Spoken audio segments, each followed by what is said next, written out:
அக்ஷய திருதியைக்கு பலரும் தங்க நகை வாங்குவார்கள். இந்நிலையில் தங்க நகை வாங்கும் போது கவனிக்க வேண்டிய விஷயங்கள் என்ன என்பதை தற்போது பார்க்கலாம்.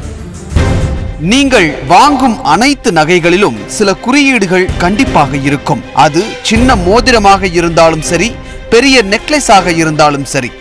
முதலில் கவனிக்க வேண்டியது BIS முத்திரை, பியூரோ ஆஃப் இந்தியன் ஸ்டாண்டர்ட்ஸ். இது தங்கத்தின் தூய்மை குறித்த இந்திய அரசாங்கத்தின் உத்தரவாத முத்திரை. நீங்கள் வாங்கக்கூடிய நகையில் எத்தனை சதவிகிதம் தங்கம் இருக்கிறது என்பது அந்த நகையில் இருக்கும். உதாரணத்திற்கு 22 கேரட் நகை என்று நகைக்கடைக்காரர் சொன்னால் அதில் 916 என்று போட்டிருக்கும்.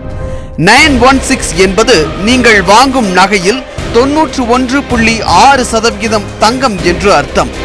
இதில் பல வகைகள் உண்டு. 18 கேரட் என்றால் அந்த நகையில் 750 என்று பதியப்பட்டிருக்கும்.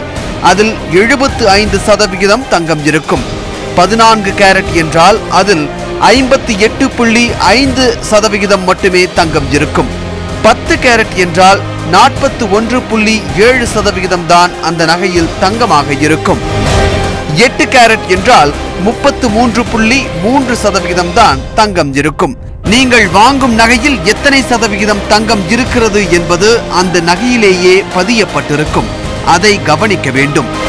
நீங்கள் வாங்கும் நகைக்கடைக்காரரின் முத்திரை அந்த நகையில் கண்டிப்பாக இருக்க வேண்டும். அடுத்ததாக கவனிக்க வேண்டியது அந்த நகை எந்த வருடம் தயாரிக்கப்பட்டது என்பது.